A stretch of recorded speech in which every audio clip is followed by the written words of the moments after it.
সবাইকেই স্বাগত আমাদের এমপি কোচিং ক্লাসে। মেথোডোলজির উপর যে ইউজিসি নেটসেট এর ক্লাসগুলো চলছিল, সেই ক্লাসে আজকে আমরা আরেকটি গুরুত্বপূর্ণ বিষয় নিয়ে আমরা আলোচনা করব, যেটা হচ্ছে এই গবেষণা যে প্রক্রিয়া আমরা শুরু করেছিলাম, সেই গবেষণা প্রক্রিয়ার আজকে আমরা স্টেপ 2 অর্থাৎ দ্বিতীয় ধাপ নিয়ে আমরা আলোচনা করব, রিভিউ অফ রিলেটেড লিটারেচার অর্থাৎ সাহিত্য পর্যালোচনা। এখন একজন গবেষক কখনোই শূন্য থেকে কোনো গবেষণা কিন্তু শুরু করতে পারে না। গবেষণা শুরু করতে গেলে একজন গবেষককে অবশ্যই তার পূর্ববর্তী কোনো গবেষণা, কোনো বই, কোনো জার্নাল, কোনো থিসিস বা বিভিন্ন যে সমস্ত তথ্য সূত্রগুলো যেখান থেকে বিভিন্ন তথ্য পাবে, সেইগুলোকে সঠিক বিশ্লেষণ করেই তবেই কিন্তু একজন গবেষক নতুন কোনো গবেষণার ভিত্তি স্থাপন করে। এখন গবেষণা শুরু করার আগে অবশ্যই একজন গবেষককে যে বিষয়গুলোকে অবশ্যই জানতে হয়, যে এই বিষয় নিয়ে অলরেডি কি কি কাজ হয়ে গেছে, ইতিমধ্যেই কি কি তথ্য সেই গবেষণা সংক্রান্ত বিষয় অলরেডি পাওয়া গেছে, এবং কোন দিকগুলো গবেষণা থেকে এখনো পর্যন্ত সেই দিকগুলোর উপরে কোনো গবেষণা হয়নি বা সেই বিষয়গুলো এখনো অজানা রয়েছে। এই সমস্ত প্রশ্নগুলো কিন্তু একটা গবেষণা শুরু করার আগে একজন গবেষককে ভালো করে খুঁজতে হয়। এখন এই সমস্ত বিশ্লেষণের মধ্য দিয়ে কি হয়, একটা রিসার্চ গ্যাপ খুঁজে বের করা হয়, যে রিসার্চ গ্যাপটা কি করে একটা গবেষণাকে তার একটা শক্তিশালী ভিত্তি বা একটা কি বলবো গবেষণার উপযুক্ত করে তোলে। তাহলে আমরা আর কথা না বাড়িয়ে আমরা শুরু করি। আজকের ক্লাসে আমরা জানবো যে এই স্টেপস ইন রিসার্চ প্রসেস অর্থাৎ এই যে দ্বিতীয় যে স্টেপস, সেই স্টেপস এর আমরা রিভিউ অফ রিলেটেড লিটারেচার বা সাহিত্য পর্যালোচনা যাই বলি না কেন, সেটা বলতে কি বুঝি, তার পারপাস কি, তার স্টেপস গুলো কি কি, তার সোর্স গুলো কি কি, কিভাবে রিভিউ অফ লিটারেচার আমরা খুঁজবো বা সেগুলো খোঁজার পর সেগুলোকে কিভাবে আমরা লিখবো, তার সোর্স গুলো কোথায় এবং তার ইম্পর্টেন্স, এবং সেখান থেকে বেশ কিছু গুরুত্বপূর্ণ এমসিকিউ নিয়ে আজকের আমরা ক্লাসটা আলোচনা করব। এবং আজকের ক্লাসটা ভীষণ গুরুত্বপূর্ণ হতে চলেছে, যারা ইউজিসি নেটসেট এর এক্সাম তোমরা দাও তাদের ক্ষেত্রে তো ভীষণ উপযোগী। সেই সাথে সাথে বিপিএড বলো, এমপিএড বলো বা যে কোনো কম্পিটিটিভ এক্সামে বলো, সেই সমস্ত ছেলে মেয়েদের জন্য আজকের ক্লাসটা ভীষণ পরিমাণে গুরুত্বপূর্ণ।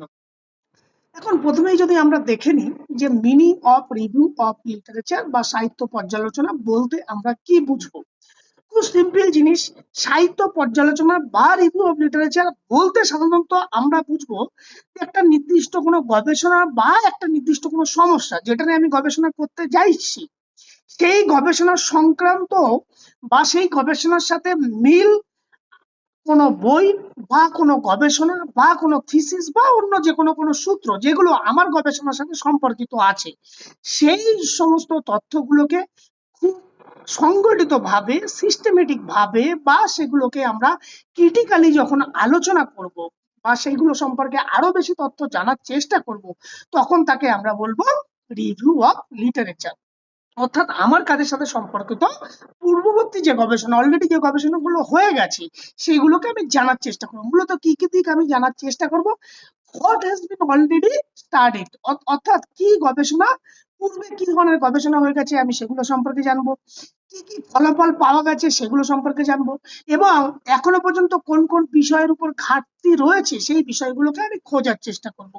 এখন এইগুলোকে কেন করব, মূলত এইগুলো করব আমি যে গবেষণাটা করতে চাইছি, যাতে সেই গবেষণাটার যাতে পুনরায় রিপিটেশন না হয়, যে আমি একই গবেষণা আগে একবার হয়ে গেছে সেম গবেষণা আমি করছি, তাহলে সেটা একটা দিক দূর হওয়া সম্ভব, যে পূর্ববর্তী এই গবেষণাগুলো হয়ে গেছে এবং কোন কোন জায়গায় গবেষণাগুলো এখনো হয়নি, এবং গবেষণাটাকে এই সমস্যার সমাধান করতে গেলে কোন গবেষণা পদ্ধতি বা কি কি উপকরণ লাগতে পারে সেই সম্পর্কে সঠিক ধারণা পাওয়ার জন্য কিন্তু আমরা রিভিউ অফ লিটারেচার করে থাকি। এবং মূলত এটা খুবই একটা এসেনশিয়াল পার্ট, কারণ গবেষণা শুরু করতে গেলে, একটা ভালো প্রবলেম খুঁজতে গেলে আমাদের সবার আগে রিভিউ অফ লিটারেচার পূর্ববর্তী যে সমস্ত গবেষণাগুলো আছে সেগুলোকে আমাদের খোঁজা দরকার, কারণ সেখান থেকে আমরা কি করব, সেখান থেকে আমরা একটা গ্যাপ খুঁজে বের করব, রিসার্চের যে গ্যাপ, কারণ রিসার্চ মূল কাজই হচ্ছে filling the gap of knowledge.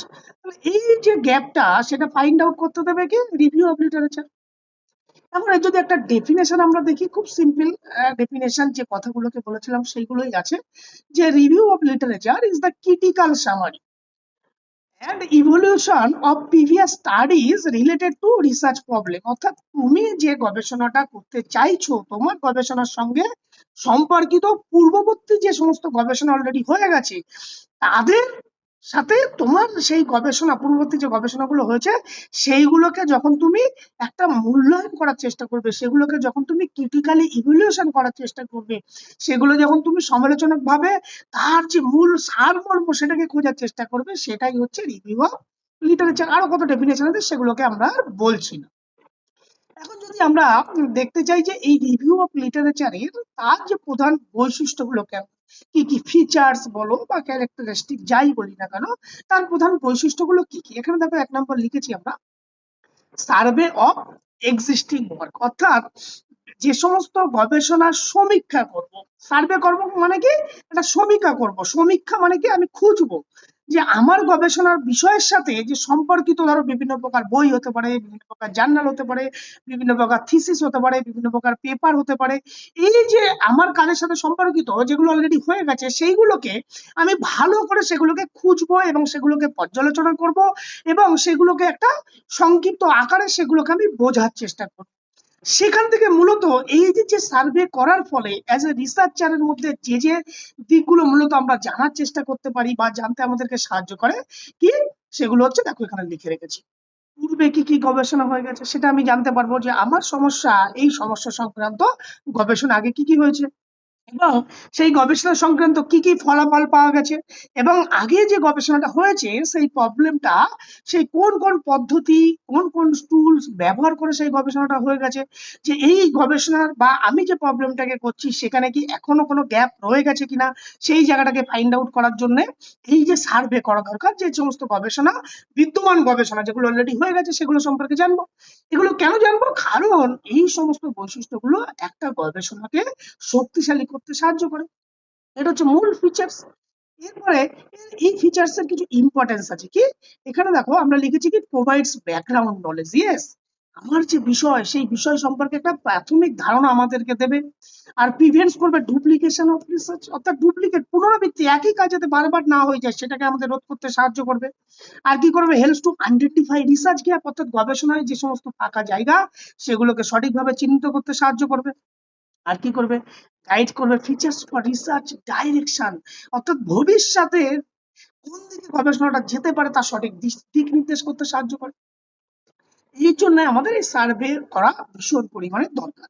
Second characteristics এর মধ্যে কি আছে? থিমেটিক অর্গানাইজেশন, অর্থাৎ বিষয়কে সঠিকভাবে তার একটা বিন্যাস আমরা করবো। এখানে বিন্যাস বলতে বোঝায় এই যে ধরো গবেষণা সংক্রান্ত যে সমস্ত গবেষণাগুলো, বিষয় বলো, গবেষণার ধরন বলো, সেইগুলো তার যে ধরন অনুযায়ী গবেষণাগুলোকে বিভিন্নভাবে সাজানো। অর্থাৎ যে গবেষণার যে সমস্ত স্টেপস গুলো আছে, যে সমস্ত ধাপগুলো আছে, সেই ধাপগুলোকে আমরা আলাদা আলাদা করে সেগুলোকে আমরা আমরা তুলনা করব বা সেগুলোকে আমরা বিশ্লেষণ করব, যাতে যে পূর্বে এই কাজগুলো হয়েছিল, এই রিলেটেড কাজগুলো হয়েছিল, এই তার কি বলবো মেথোডোলজি অ্যাপ্লাই করেছিল, এই সমস্ত দিকগুলোকে একটা আলাদা করে সেগুলোকে আমরা স্তর ভিত্তিক সেগুলোকে আমরা করার চেষ্টা করব। কারণ এগুলো করলে মূলত আমাদের যে বেনিফিট গুলো পাবো সেটা কি মেক দ্য রিভিউ সিস্টেমেটিক, অর্থাৎ খুব সুশৃঙ্খল ভাবে সমস্ত পূর্বের গবেষণাগুলোকে আমরা পর্যালোচনা করতে পারবো। আর কি করতে পারবো? Helps to compare similar study, আমরা একই ধরনের গবেষণার মধ্যে একটা তুলনা আমরা খোঁজার চেষ্টা করতে পারবো, গবেষণার মধ্যে তুলনা করতে পারবো। এবং improve the clarity and understanding, মানে যে বিষয় আমি করতে চাইছি সেই বিষয়কে আমার কিভাবে আমি সেই সমস্যাটাকে সমাধান করতে পারি সেই বিষয়টা আমাকে খুব সহজে বুঝতে সাহায্য করবে। আর কি করবে? ক্রিয়েটস লজিক ফ্লো রাইটিং, অর্থাৎ আমি যেটা গবেষণা করতে গেলে যে লিখবো সেই লেখার একটা ধারাবাহিকতা সৃষ্টি করবে। এরপরে আছি আমরা নেক্সট যে ফিচার্স গুরুত্বপূর্ণ, যেটা হচ্ছে ক্রিটিক্যাল ইভলিউশন।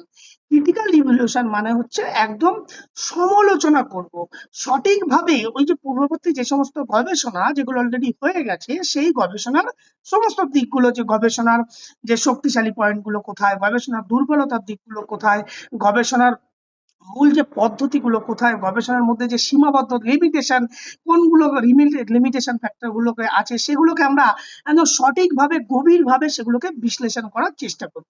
এর ফলে কি হবে, এর ফলে এই যে যদি আমরা এগুলোকে করি তাহলে কি হবে, আমার যে আমি যে প্রবলেমটাকে করতে যাব, আমি যদি পূর্ববর্তী কোনো গবেষণা দেখি যে এই গবেষণার এই অংশটাকে দুর্বল আছে, তাহলে আমি আমার গবেষণাটাকে ঠিকভাবে সেই দুর্বল অংশটাকে আরো শক্তিশালী করার প্রচেষ্টা করব। তার মানে কি গবেষণার যে মান সেটা অনেক বেশি উন্নত হবে, এবং তোমার যে রিসার্চ তার যে ফাইন্ডিংস গুলো আছে সেই ফাইন্ডিংস গুলোকে তুমি সঠিকভাবে খুঁজতে সাহায্য করবে, এবং কি করবে সঠিকভাবে রিসার্চ মেথড তুমি ব্যবহার করতে পারবে, এবং গবেষণার যে সমস্ত দুর্বল জায়গাগুলো আছে সেগুলোকে তুমি ফিল আপ করতে পারবে, এবং গবেষণার যে সমস্ত লিমিটেশন বা গ্যাপস গুলো আছে সেই গ্যাপস গুলো পূর্ণ করতে সাহায্য করবে। তাহলে মূলত এই যে ক্রিটিক্যালি ইভ্যালুয়েশনের মাধ্যমে আমরা যেটা করতে পারি যে পূর্ববর্তী যে গবেষণা সমস্ত গবেষণাগুলো আছে সেই গবেষণাগুলোকে আমি ভালো করে সমালোচনা করব যে আমার বর্তমান গবেষণা কতটা সোসাইটির কাছে প্রয়োজনীয়, সেটা নির্ভরযোগ্য বা কার্যকরী হবে। সেই জন্য এবং এইটা করার ইম্পর্টেন্স দেখো, বেশ কিছু ইম্পর্টেন্স আছে। কি এটা মূলত যে গবেষণার যে সমস্ত স্ট্রেংথ এবং উইকনেস যে জায়গাগুলো আছে সেগুলোকে খুঁজতে সাহায্য করে, গবেষণা সম্পর্কে একটা সঠিক ধারণা আমাদেরকে যে প্রভাব আমাদেরকে দিতে পারে, এবং গবেষণার মধ্যে যে সমস্ত লিমিটেশন গুলো আছে এবং গবেষণার মধ্যে যে সমস্ত ফাঁক ফোকর আছে সেগুলোকে সাহায্য করে, এবং আলটিমেটলি কি করে ক্রিটিক্যাল ইভ্যালুয়েশনের মাধ্যমে আমাদের যে নতুন গবেষণা আমরা করতে চাইবো সেই গবেষণার সঠিক নকশা অর্থাৎ সঠিক একটা ব্লুপ্রিন্ট আমাদেরকে দিতে সাহায্য করে এই ক্রিটিক্যাল ইভ্যালুয়েশনের মাধ্যমে। এরপরে যদি আমরা আসি যে identification of research gap, yes গুরুত্বপূর্ণ, কারণ রিসার্চ হয় কোনো একটা শূন্যস্থান পূর্ণ করার জন্য। তাহলে এই যে রিভিউ অফ লিটারেচারের মূল বৈশিষ্ট্য কি, সে একটা ফাঁকা গ্যাপটাকে ফাইন্ড আউট করতে সাহায্য করবে, গ্যাপটাকে খুঁজে বের করতে সাহায্য করবে, যে পূর্ববর্তী কোন কোন বিষয়গুলো এখনো গবেষণা হয়ে গেছে, কোন কোন জায়গাগুলো এখনো গবেষণা হয়নি, বা কোন কোন গবেষকরা সেই গবেষণার রেজাল্টকে সঠিকভাবে এখনো সেই গবেষণার ফলাফল উপযুক্ত হিসাবে আসেনি, এখনো অসম্পূর্ণ রয়ে গেছে, বা আগের গবেষণা কোথায় কোথায় তার সীমাবদ্ধ গুলো ছিল, এই সমস্ত দিকগুলো কি করবে এই রিসার্চের এই রিভিউ করার মাধ্যমে এগুলো একজন গবেষককে খুঁজে বের করতে সাহায্য করবে, যার ফলে কি হবে, যার ফলে অ্যাজ এ রিসার্চার তার বর্তমান গবেষণার মাধ্যমে এই যে গ্যাপটাকে, এই যে ফাঁকা জায়গাটাকে সঠিকভাবে চিহ্নিতকরণ করতে পারবে, এবং সেই ফাঁকা জায়গাটাকে সঠিকভাবে তার গবেষণার কাজের মতো সেই জায়গাটাকে ফুলফিল করার চেষ্টা করতে পারে। সেই জন্য আমাদের ফাঁকা জায়গাটাকে চিহ্নিত করবে। এটার ইম্পর্টেন্স কি আছে, ইম্পর্টেন্স হচ্ছে দেখো তো identify the new research area, yes, এই যে গ্যাপটাকে যদি আমরা খুঁজে বের করি তবেই তো আমি নতুন একটা গবেষণার ক্ষেত্র হিসেবে চিহ্নিতকরণ করতে পারবো, কারণ আমরা তো গবেষণা রিভিউ করছি কি যাতে আমার ডুপ্লিকেশন না হয়, অর্থাৎ পুনরাবৃত্তি, একই গবেষণা বারবার করে তো সোসাইটি কোনো কাজে আসবে না। তাহলে এই যে আমি যদি গ্যাপটাকে খুঁজে বের করি তাহলে আমি কোনো নতুন সমস্যাটাকে নির্বাচন করতে পারবো, এবং যার ফলে কি হবে, একই গবেষণা বারবার পুনরাবৃত্তি থেকে সেটাকে বাধা প্রদান করবে, এবং গবেষণার আমি যদি সঠিকভাবে গ্যাপটাকে পূর্ণ করি তাহলে ভবিষ্যৎ একটা গবেষণার দিক নির্দেশ করবে, এবং আলটিমেটলি কি হবে, আমার যে গবেষণা তার নভেলিটি বা অরিজিনালিটি অনেক বেশি বৃদ্ধি পাবে, কারণ এই জায়গাগুলোতে কাজ হয়নি। ধরো আমি তোমাদেরকে একটা এক্সাম্পল দিই, দেখা গেলো যে ফিজিক্যাল ফিটনেস এর উপর দেখা গেলো ম্যাক্সিমাম কাজ ছেলে মেল স্টুডেন্টের উপর হয়েছে, তুমি এখন যখন এই রিভিউ গুলোকে খুঁজছ দেখছো যে ফিমেলদের উপর তেমন একটা কাজ হয়নি, তাহলে গ্যাপ, এই যে গ্যাপটা তুমি তাহলে নতুন গবেষণাটা ভিত্তি তৈরি করলো, যেটাকে তোমার গবেষণার মধ্যে একটা অরিজিনালিটি নতুনত্ব খোঁজার চেষ্টা করলো। এখন দেখো ছেলেদের উপর অসংখ্য কাজ, তুমি আবার যদি সেম কাজ করো তাহলে নতুন করে তো কিছু পাওয়ার নেই, তাহলে তোমার কাজের মধ্যে কোনো নভেলিটি থাকবে না। এরপর আসি কনটেক্সট ফর নিউ রিসার্চ, অর্থাৎ এই যে কথাটাকে বলছিলাম যে নতুন করে গবেষণার একটা প্রেক্ষাপট আমাদেরকে তৈরি করবে, কারণ পূর্ববর্তী যে সমস্ত গবেষণার ফলাফল সেই গবেষণাগুলো বর্তমান গবেষণা ক্ষেত্রে কতটা যৌক্তিকতা আছে সেই গবেষণাটা করা তার একটা ভিত্তি দেবে। হ্যাঁ, যে বর্তমান গবেষণা পূর্ববর্তী গবেষণার সাথে কি সম্পর্ক আছে, আদৌ কোনো সম্পর্ক আছে কিনা, নতুন গবেষণাটা আমাদের সোসাইটিতে আদৌ প্রয়োজন আছে কিনা, বা এখান থেকে কি কি নতুন করে আমরা তথ্য, নতুন করে জ্ঞান আমরা পেতে পারি, বা কোন গ্যাপটাকে আমরা ফুলফিল করব, এই সমস্ত কিছু বলতে জানতে সাহায্য করবে রিভিউ লিটারেচার। এগুলোর ইম্পর্টেন্স কি আছে দেখো, একই কথা বলছি, provide strong background of the research, অর্থাৎ গবেষণার একটা শক্তিশালী ভিত্তি আমাদেরকে তৈরি করবে, এবং এটা কি করবে, আজ এই গবেষণাটা নিট প্রয়োজনীয়তা কতটা সোসাইটির কাছে, পূর্ববর্তী গবেষণার সাথে সম্পর্ক কি আছে, বা এই গবেষণা যে মূল যে জায়গাটা যে আমি যে গবেষণাটা করব সেই গবেষণাটা আদৌ কি প্রয়োজন আছে আমার ফিউচারে, সেই জায়গাটা আমাকে জানতে সাহায্য করবে। এছাড়া আছে কি সিস্টেমেটিক অ্যান্ড অর্গানাইজ পদ্ধতি। গুরুত্বপূর্ণ একটা রিসার্চ যখন আমরা করব, রিভিউ গুলো যখন আমরা দেখব, তার অন্যতম একটা ক্যারেক্টারিস্টিক্স হচ্ছে এই সিস্টেমেটিক অ্যান্ড অর্গানাইজ। এখানে কি করবে, এখানে যে সমস্ত রিভিউ গুলো কি করবে, রিভিউ গুলোকে সঠিকভাবে একটা তার পরিকল্পিত ভাবে এবং একটা ধারাবাহিক একটা শৃঙ্খলা ভাবে সেগুলোকে আমাদের পর্যালোচনা করতে সাহায্য করবে। এখানে কি করবে, ধাপে ধাপে যে এখানে একটা গবেষণার মধ্যে নির্দিষ্ট কি কি গবেষণা স্ট্রাকচার, অর্থাৎ গবেষণার মধ্যে যে সমস্ত ইকুইপমেন্ট গুলো, যে সমস্ত লজিক্যাল ইনফরমেশন গুলো যেগুলো একদম গবেষণা ইউজ করেছিল, সেগুলোকে আমরা কি করবো, একদম ধারাবাহিক ভাবে স্পষ্ট ভাবে সেগুলোকে আমরা নোট ডাউন করবো। এবং যার ফলে কি হবে, যার ফলে তোমার যখন গবেষণা হবে সেই গবেষণাটা অনেক বেশি সহজলভ্য এবং নির্ভরযোগ্য হয়ে উঠবে।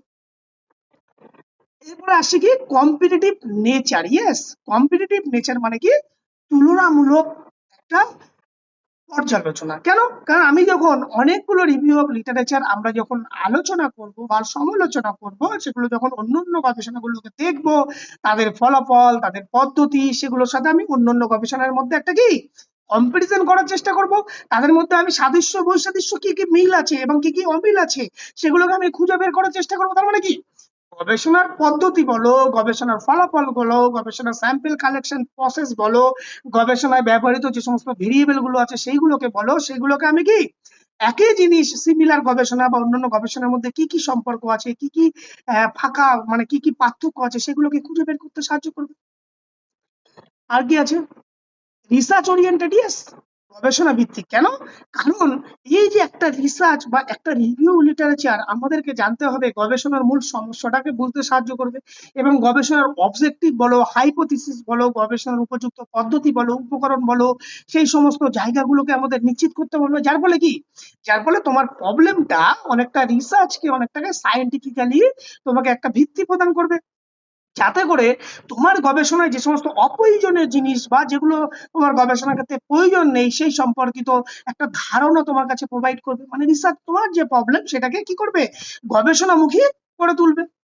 এখন এর ইম্পর্টেন্স কি আছে, এইগুলো যদি আমরা করি তাহলে কি হবে, আমার যে গবেষণার উদ্দেশ্য সেই উদ্দেশ্যগুলো ফুলফিল ভাবে সঠিকভাবে পূর্ণ করতে সাহায্য করবে।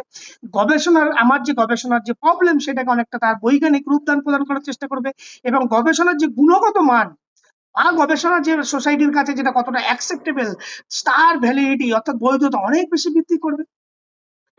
আর কি করবে, ইউজ অফ অথেন্টিক সোর্স, নির্ভরযোগ্য উৎসের ব্যবহার। ইয়েস, এই যে নির্ভরযোগ্য উৎস বলতে আমরা সাধারণত যে সমস্ত রিভিউ অফ লিটারেচার মানে হচ্ছে পূর্বের কোনো কাজ, তাহলে পূর্বের যে সমস্ত বিষয়গুলো আছে সেগুলো কি করবে, আমরা যদি একটা অথেন্টিক সোর্স থেকে সেগুলোকে ব্যবহার করি, সেগুলো অথেন্টিক সোর্স আমাদের কি করবে, আমাদের যে গবেষণা সেই গবেষণাকে অনেক বেশি একাডেমিক, অনেক বেশি রিলায়েবল করে তুলবে। সেই গবেষণার সোর্স গুলো কোথায়, বিভিন্ন প্রকার রিসার্চ জার্নাল বলো, বুকস বলো, থিসিস ডিসাইডেশন বলো, রিসার্চ রিপোর্ট বলো, গভর্নমেন্ট কোনো পাবলিকেশন থেকে বলো, কনফারেন্স পেপার বলো এবং বা ওয়েবসাইট ডেটাবেস থেকে বলো, এইগুলো কি করবে, এই সমস্তগুলো কি রিভিউ অফ লিটারেচারের একটা সোর্স, যেটা কি করবে গবেষণা অনেক বেশি, সোর্স গুলোকে যদি আমরা ঠিকভাবে কাজে লাগাই, গবেষণা সোসাইটির কাছে অনেক বেশি ভ্যালিড, রিলায়েবল এবং তার সাইন্টিফিক্যালি তার বৈধতা অনেক বেশি বৃদ্ধি পাবে। যেগুলো কি করবে, যে একটা গবেষণা যদি আমরা সঠিকভাবে সেই লিটারেচার গুলো আমরা সঠিকভাবে দিতে পারি, তাহলে গবেষণায় যে সমস্ত কি বলবো আনরিলায়েবল যে সমস্ত সোর্স বা উৎসগুলো আছে তার সেগুলোকে অনেকটা কমিয়ে এবং সোসাইটির কাছে সেটা অনেকটা ভ্যালিড এবং রিলায়েবল করে তুলবে।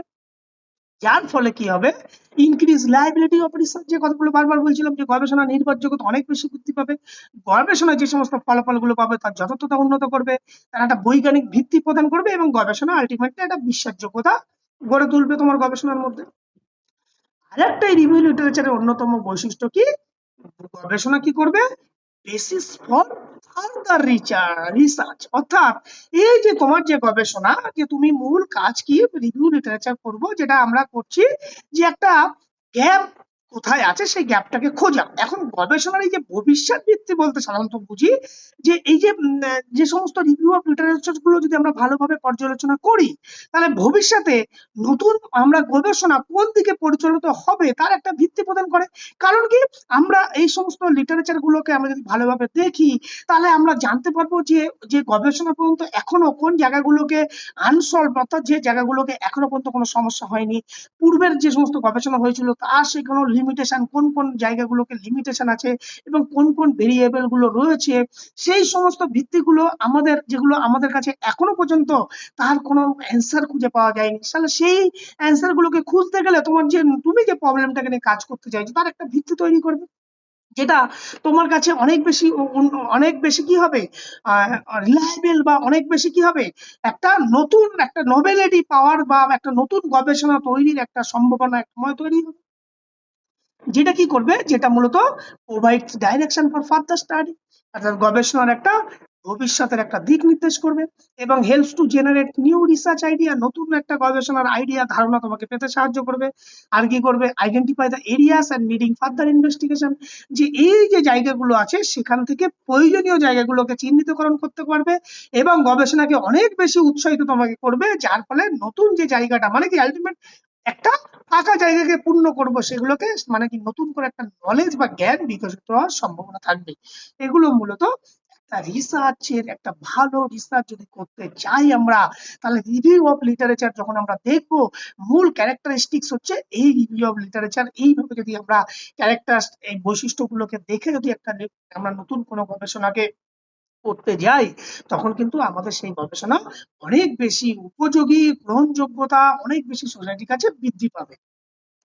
এখন আমরা যদি এই রিভিউ অফ লিটারেচারের পারপাস দেখতে চাই, যে এর রিভিউ অফ লিটারেচারের মূল উদ্দেশ্যগুলো কি কি।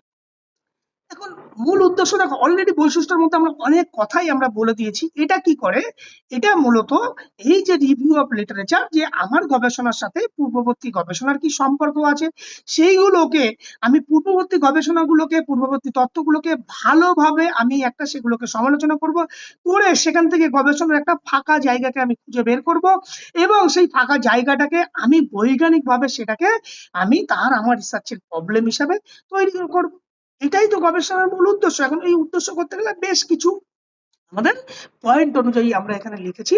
দেখো, টু আন্ডারস্ট্যান্ড প্রিভিয়াস রিসার্চ, অর্থাৎ পূর্ববর্তী যে সমস্ত গবেষণাগুলো আছে সেই গবেষণা সম্পর্কে সঠিক ধারণা লাভ করবে। ইয়েস, প্রধান উদ্দেশ্য তো সেটাই, যে পূর্বে কি কি কাজ হয়ে গেছে, পূর্বে কোন কোন জায়গাগুলোকে কাজ হয়েছে, কোন কোন জায়গায় এখনো পর্যন্ত গ্যাপ আছে, সেই সমস্ত জায়গাগুলো সম্পর্কে তোমার মধ্যে তো একটা কি করবে, একটা আইডিয়া তোমাকে প্রোভাইড করবে।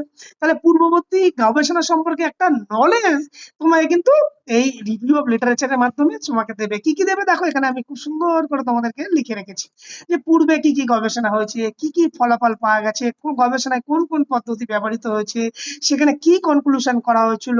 তাহলে এই সমস্ত, যে সমস্ত গবেষণা থেকে আমরা এগুলো কি করব, ভালো করে যদি লিটারেচার ঘাঁটি, তাহলে এইগুলো যখন আমি জানতে পারবো, তখন তুমি যখন নতুন করে গবেষণা একটা তৈরি করবে, একটা প্রবলেমকে খুঁজবে, তাহলে সেই গবেষণার যখন প্রবলেমটাকে খুঁজবে, এই দিকগুলোকে জেনে যদি তুমি গবেষণার প্রবলেম তৈরি করো, তাহলে তোমার গবেষণার প্রবলেমটা অনেক বেশি শক্তিশালী হবে। যেটা কি হবে, গবেষণার মধ্যে পুনরাবৃত্তি হওয়ার সম্ভাবনা থাকবে না এবং একটা নতুন একটা কিছু বা নতুন কোনো একটা প্রবলেম, নতুন কোনো একটা গবেষণার ভিত্তি তুমি তৈরি করতে পারবে। এখানে একটা এক্সাম্পল দিয়ে আমি দিয়েছি, দেখো, যে এ researcher studying effect on mental health review previous study related to yoga, stress, anxiety, psychological wellbeing ইত্যাদি ইত্যাদি, মানে যে মানসিক স্বাস্থ্যের উপর ব্যায়ামের প্রভাব, এই নিয়ে তুমি গবেষণা করছো, সেখানে দেখছো যে তুমি পূর্ববর্তী যে সমস্ত গবেষণা, যেখানে মেন্টাল স্ট্রেস বলো, অ্যাংজাইটি বলো, হ্যাঁ,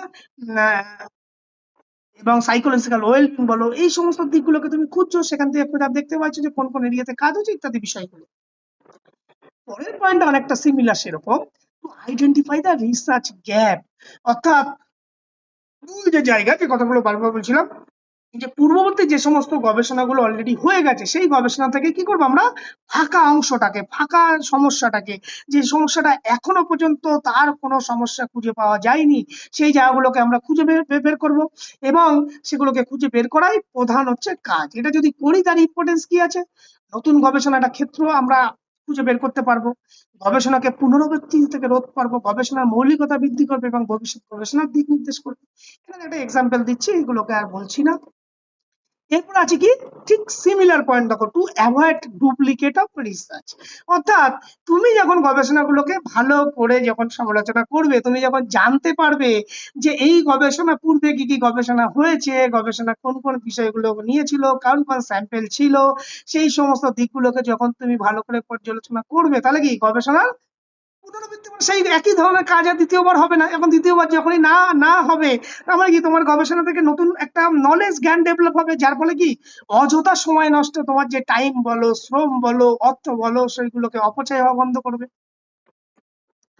আর কি আছে, টু ফর্মুলেট হাইপোথিসিস। ইয়েস, এই যে আমরা যে সমস্ত প্রিভিয়াস যে সমস্ত লিটারেচার গুলোকে আমরা দেখবো, সেগুলোকে কেন আমরা ভালো করে সেইগুলোকে মূল অন্যতম আরেকটা উদ্দেশ্যের মধ্যে হচ্ছে হাইপোথিসিস গঠন করা। কারণ যে সমস্ত কাজগুলো অলরেডি হয়ে গেছে, সেগুলোকে আমরা যখন তার লজিক্যালি সেগুলোকে যখন আমরা সমালোচনা করার চেষ্টা করব, সেখান থেকে আমরা জানতে পারবো যে কি ধরনের রেজাল্ট, কি ধরনের তথ্য, বা কি ধরনের কি বলবো, যে রেজাল্ট পূর্ববর্তী গবেষণা অলরেডি হয়ে গেছিল, এবং সেখান থেকে কোন কোন ইম্পর্টেন্ট ফ্যাক্টর ভেরিয়েবল গুলো কাজে লেগেছিল, সেই সমস্ত গুলো আমাদের মধ্যে একটা ভিত্তি প্রদান করবে, আমাদের নলেজ প্রোভাইড করবে। তাহলে ফার্দার নতুন করে আমি একটা কি করব, একটা হাইপোথিসিস, মানে তোমার যে কাজ সেখানে একটা অ্যাজাম্পশন তুমি চিহ্নিত করতে পারবে যে তোমার গবেষণার সম্ভাব্য ফলাফল এটা হতে পারছে, এটা হতে যাচ্ছে। সেগুলো জানবে কি করে, এই প্রিভিয়াস লিটারেচার থেকে। আবার to select appropriate research method. Yes, very good point.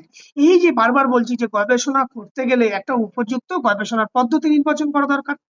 তাহলে একটা রিসার্চ ডিজাইন কেমন হবে সেই সম্পর্কিত আইডিয়া তুমি কোথা থেকে পাবে?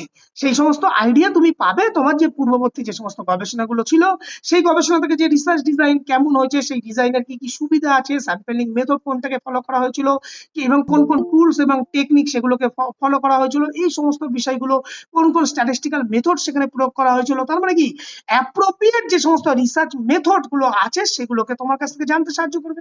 সেগুলোকে তুমি যার ফলে কি হবে, তোমার মধ্যে একটা যে অযথা তোমাকে ভালো করে যদি লিটারেচার তুমি সার্চ করো, তাহলে অযথা তোমার কাছে শ্রম বলো, অযথা খাটনি পরিশ্রম বলো, সেইগুলো তোমার কাছে দূর হবে, এবং তোমার যে রিসার্চ তার যে অনেকটা ভ্যালিডিটি বা রিলায়েবিলিটি অনেক গুণে বৃদ্ধি পাবে।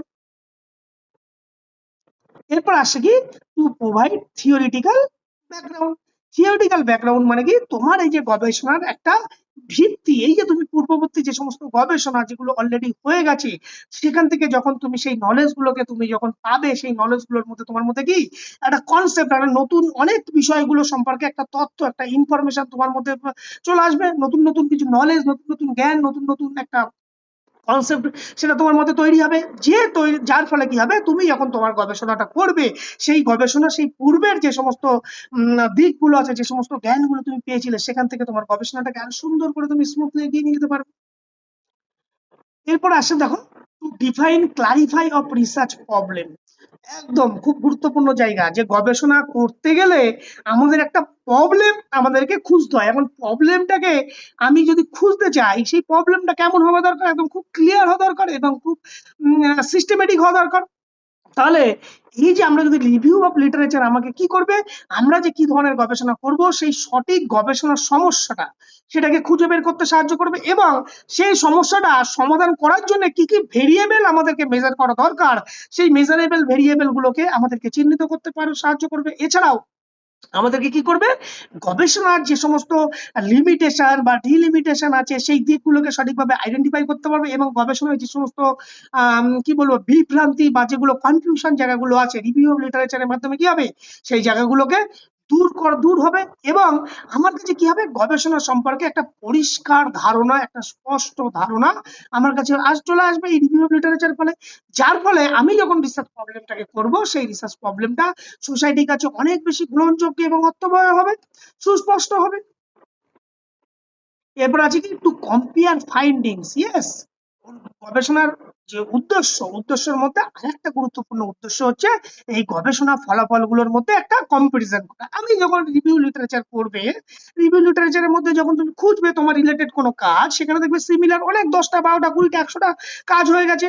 এখন সেই সমস্ত কাজগুলোকে তুমি ভালো করে যখন পর্যালোচনা করবে, সেই সমস্ত ফলাফলগুলোর মধ্যে কি করবে, তুমি একটা কম্পারিজন করার চেষ্টা করবে, তাদের মধ্যে তুলনা করে দেখবে, তুলনা করে দেখে সেখান থেকে মূলত যে জায়গাগুলো যে সিমিলার রেজাল্ট, একই ধরনের রেজাল্ট কোন কোন গবেষণার মধ্যে আছে, ডিফারেন্স কোন কোন জায়গাগুলোতে আছে, কোন রিসার্চের মাধ্যমে তার মধ্যে যে স্ট্রেংথ পার্টগুলো কোনগুলো, যে গবেষণার মূল যে জায়গাগুলো এখনো পর্যন্ত যেগুলোকে খোঁজা হয়নি, উইকনেস পার্টগুলো, সেগুলোকে আইডেন্টিফাই করার চেষ্টা করবে।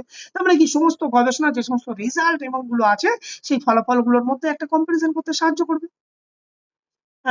এখানে এরপরে আছে কি, টু ইমপ্রুভ রিসার্চ কোয়ালিটি, অর্থাৎ গবেষণার মানটাকে আমরা উন্নত করবো। ইয়েস, রিভিউ অফ লিটারেচার ছাড়া কিন্তু কখনোই গবেষণার মানকে আমরা উন্নতি করা কখনোই সম্ভব না। কারণ এই রিভিউ অফ লিটারেচার কি করবে, তোমাকে পূর্ববর্তী গবেষণা থেকে ফার্স্ট তোমাকে একটা গ্যাপ খুঁজে দেবে। তাহলে গ্যাপটা কি, গ্যাপ মানে তুমি যদি সেই গ্যাপটাকে ফুল করো, মানে কি নতুন কোনো জ্ঞান তোমার গবেষণার মাধ্যমে আসবে, তার মানে কি নতুন কিছু তুমি বিষয় করছো, তার মানে কি নতুন একটা তথ্য, নতুন একটা জ্ঞান তোমার রিসার্চের মাধ্যমে আসছে, যেটা সোসাইটির কাছে অনেক বেশি গুরুত্বপূর্ণ। এবং তোমার গবেষণায় কোন পদ্ধতি নির্বাচন করব, হ্যাঁ, কোন কোন টেস্ট গুলো আমি করব, গবেষণার মধ্যে কোন জায়গাগুলোকে ভুল হতে বা ইরর হতে পারতো সেই জায়গাগুলোকে তুমি আইডেন্টিফাই করতে পারছো, সঠিক টেকনিক তুমি ব্যবহার করতে পারছো, সঠিক স্যাম্পলিং মেথড, সঠিক স্ট্যাটিস্টিক্যাল প্রসেস তুমি তোমার গবেষণা থেকে অন্য অন্য রিভিউ থেকে সেখান থেকে তুমি আইডেন্টিফাই করতে পারছো। তাহলে সেইগুলো যখন তুমি পাচ্ছ, মানে কি প্রিভিয়াস নলেজ আমাকে কি করছে, গাইড করছে নতুন কাজটা করার জন্য। তার মানে কি আমার যে বর্তমান রিসার্চ, সেই রিসার্চটা অনেক বেশি উন্নত হবে। ধরো আমরা যখন জানি, ধরো একটা নতুন বিষয় তুমি করছো, সেই বিষয় সম্পর্কে যখন তোমার অভিজ্ঞতা থাকবে, সেই বিষয়ে যদি তোমার অভিজ্ঞতা থাকে, তাহলে অভিজ্ঞতা বিষয় নিয়ে তুমি যদি কোনো কাজ শুরু করো, তাহলে নিশ্চয়ই সেই কাজটা অনেক বেশি ভালো হবে। সেই জন্য বলছে যে রিসার্চের কোয়ালিটি অনেক গুণে কিন্তু বৃদ্ধি পাবে, যার ফলে তোমার যে গবেষণা থেকে যে সমস্ত ফলাফলগুলো আসবে, সেই ফলাফলগুলো একদম অ্যাকুরেট হবে এবং সেগুলো সায়েন্টিফিক্যালি অনেক বেশি কি হবে, রিলায়েবল হবে তোমার গবেষণা সোসাইটির কাছে। আর গেছে to develop new ideas. Yes, সেই কথাগুলো বারবার ঘুরিয়ে আসে যে গবেষণার এই রিভিউ লিটারেচারের মাধ্যমে তোমার মধ্যে একটা কি নতুন ধারণা একটা তৈরি হবে। কারণ কি নতুন ধারণা মানে কি, রিভিউ অফ লিটারেচার তোমাকে একটা গ্যাপ ফাইন্ড আউট করতে সাহায্য করবে। তাহলে সেই গ্যাপটাকে যদি তোমার গবেষণার মধ্যে সেই জায়গাগুলোকে, প্রবলেমটাকে তুমি যদি আনসলভ প্রবলেমকে যদি সলভ করো, মানে আনসলভ প্রবলেম যেগুলো আছে এখনো, সেগুলোকে তুমি যদি সর্ট আউট করার চেষ্টা করো, তাহলে কি হবে, তোমার গবেষণার একটা নতুন জ্ঞান তোমার গবেষণার মধ্যে তৈরি হবে, একটা নতুন ধারণা সোসাইটির কাছে পৌঁছাবে। তাহলে তার মানে কি ডেভেলপ করবে নিউ একটা আইডিয়া সোসাইটির কাছে পৌঁছাবে। এরপর আছে কি, to provide direction for further research. গবেষণার একটা কি ভবিষ্যতের দিক নির্দেশ করবে। মানে কি ভবিষ্যৎ দিক, মানে কি লিটারেচার গুলো যদি আমি ভালো করে খুঁজি, তাহলে সেই লিটারেচার গুলোর মধ্যে থেকে আমার কাছে বেরিয়ে আসবে যে এই লিটারেচার যে প্রিভিয়াস, যে আমি ধরো 10 বছর বলো 5 বছর, আগামী 10 বছরে কি কি ধরনের কাজ হয়ে গেছে, তাহলে এই এই এরিয়াতে এই ধরনের কাজ হয়েছে, তাহলে এই এরিয়াটার উপর এখনো পর্যন্ত কাজ হয়নি, এই এই জায়গাগুলো, তাহলে সেই জায়গাগুলোকে তুমি কি করবে, খুঁজে বের করতে পারবে। তারপরে কি খুঁজে বের করছে, মানে কি মানে এই জায়গাগুলো এখনো পর্যন্ত কাজ হয়নি, তার মানে কি ভবিষ্যতে এই জায়গাগুলোকে কাজ করা দরকার, তাহলে ভবিষ্যতের দিকে একটা দিক নির্দেশন করবে। এবং এই গবেষণার মধ্যে যে সমস্ত লিমিটেশন গুলো আছে, যে সমস্ত ব্যারিয়ার গুলো আছে, সেই ব্যারিয়ার গুলো খুঁজে বের করতে সাহায্য করবে। এবং গবেষণায় যে সমস্ত ভেরিয়েবল বা পদ্ধতিগুলো আছে, সেই পদ্ধতিগুলোকে জানতে সাহায্য করবে। তার মানে কি এই সমস্ত বিষয়গুলো কি করবে, একজন গবেষককে সেই পূর্ববর্তী যে সমস্ত গবেষণাগুলো আছে, সেই ভবিষ্যতে কি ধরনের গবেষণা হতে পারে, সেই ভবিষ্যতে কি ধরনের গবেষণা করা উচিত, সেই পূর্ববর্তী গবেষণাগুলো কিভাবে আরো বেশি শক্তিশালী এবং উন্নতি করা যায়, এবং যাতে একটা নতুন বিষয় বলো, নতুন ধারণা বলো, নতুন গবেষণার পথকে তৈরি করতে অনেক বেশি কিন্তু গুরুত্বপূর্ণ ভূমিকা রাখেই হচ্ছে এই রিভিউ অফ লিটারেচার। কারণ এই রিভিউ অফ লিটারেচারই তোমাকে একটা সঠিক, একটা যেগুলো এখনো পর্যন্ত সমস্যা, যে গ্যাপ, সেই গ্যাপটাকে আইডেন্টিফাই করতে সাহায্য করবে। এরপর আছে কি, to justify needs for the study, অর্থাৎ তোমার যে গবেষণার প্রয়োজনীয়তা কি আছে, তুমি যে গবেষণাটা করবে সেটা যে সিমিলার গবেষণা না, অন্যরা যে সেম কাজটা করে গেছে, তোমার গবেষণা আদৌ কি প্রয়োজনীয়তা আছে সোসাইটির কাছে, বা এটা ফিউচারে তোমার গবেষণা কি প্রয়োজনীয়তা আসবে, সেই সমস্ত দিকগুলো কিন্তু সঠিকভাবে নির্বাচন করতে সাহায্য করে কিন্তু কি এই রিভিউ অফ লিটারেচার শুধু এটাও নয়, তোমার ধরো একটা গবেষণা করছো, সেই গবেষণার যে সমস্ত ফলাফলগুলো পাবে, সেই ফলাফলগুলোকে সায়েন্টিফিক্যালি প্রুভ করার জন্য এই রিভিউ অফ লিটারেচার গুলো কিন্তু ভীষণ দরকার। কারণ তুমি যে একটা রেজাল্ট পাবে, সেই রেজাল্ট গুলোর ফলাফলকে তোমাকে যুক্তি দিয়ে বিশ্লেষণ করতে হবে। তাহলে সেক্ষেত্রে তোমাকে অন্যেরা কি ফলাফল পেয়েছিল, তার সাথে তোমার গবেষণার কোনো মিল আছে কিনা বা পার্থক্য হয়েছে কিনা, সেই জায়গাগুলো কিন্তু তোমাকে জাস্টিফাই করতে হবে। তাহলে একটা রিসার্চকে যদি সঠিকভাবে আমি জাস্টিফাই করতে যাই, তবে কিন্তু রিভিউ অফ লিটারেচার ভীষণ ভাবে কিন্তু গুরুত্বপূর্ণ। আর কি আছে, তো এই যে যে কথাগুলো বলছেন, to support interpretation of result, অর্থাৎ ফলাফলকে সঠিকভাবে ব্যাখ্যা করা। সঠিকভাবে মানে কি, যে একটা গবেষণার মাধ্যমে আমি যদি 10টা, আমি ধরো 20টা রিভিউ আমার কাজে রিলেটেড আগে আমি পেয়েছি, তাদের রেজাল্ট গুলোকে আমি এক জায়গায় সুন্দর করে নোট ডাউন করে রেখেছি।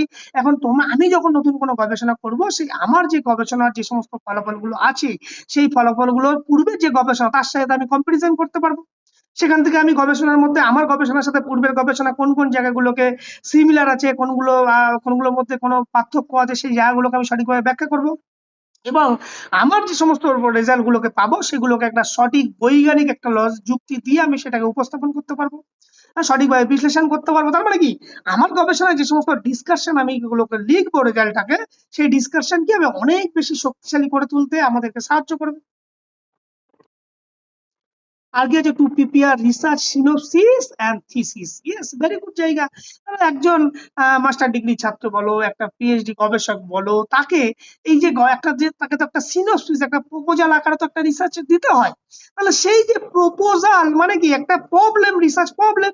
তাহলে সেই রিসার্চ প্রবলেমটাকে আমি খুঁজবো কি করে, আমার সঠিক প্রবলেমটাকে আমি আইডেন্টিফাই জানবো কি করে, যে আমার প্রবলেম সম্পূর্ণ একটা নতুন প্রবলেম, এখান থেকে নতুন একটা তথ্য পাবো যেটা সোসাইটিতে আগামী দিনে কাজে আসবে। বা একটা সিনোপসিস কি করে লিখতে হয়, সিনোপসিসের মধ্যে কি কি পার্ট থাকে, অলরেডি কি কি কাজ হয়ে গেছে, এই সমস্ত বিষয়গুলো এই রিভিউ অফ লিটারেচার তোমাকে সাহায্য করবে, যে একটা সিনোপসিস কিভাবে বা একটা থিসিস কিভাবে লিখতে হয়, তা এবং একটা থিসিসের সঠিকভাবে প্রবলেম কিভাবে সিলেক্ট করতে হয়, যেটা সোসাইটির কাছে প্রচুর প্রয়োজনে আসবে, সোসাইটির কাজে আসবে, বা সোসাইটির কাছে তোমার রিসার্চটা অনেক বেশি ভ্যালিড এবং রিলায়েবল হবে, সেটা প্রিপেয়ার করতে তোমাকে সাহায্য করবে।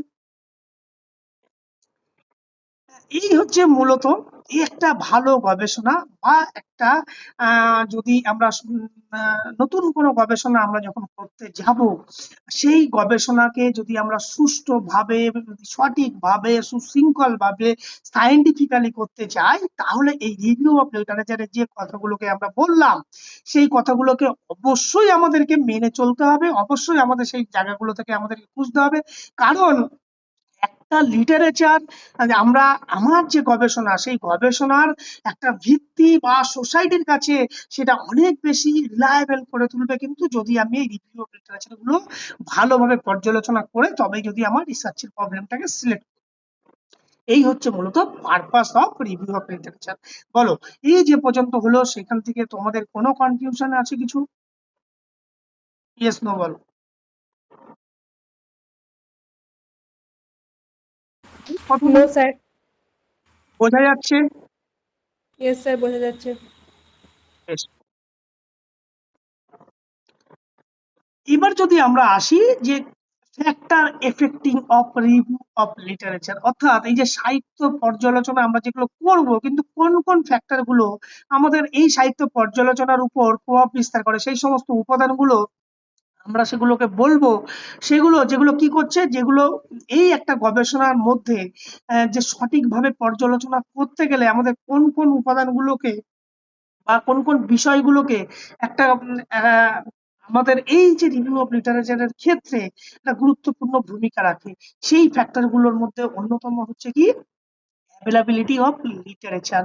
অর্থাৎ এই যে সমস্ত লিটারেচার গুলোকে আমি পর্যালোচনা করব, সেইগুলো আমাদের গবেষণার ধরো এই রিভিউ অফ লিটারেচার মানে হচ্ছে পূর্ববর্তী গবেষণা, হতে পারে বই, হতে পারে জার্নাল, হতে পারে গবেষণা বন্ধ, হতে পারে থিসিস, হতে পারে কোনো রিসার্চ পেপার ইত্যাদি।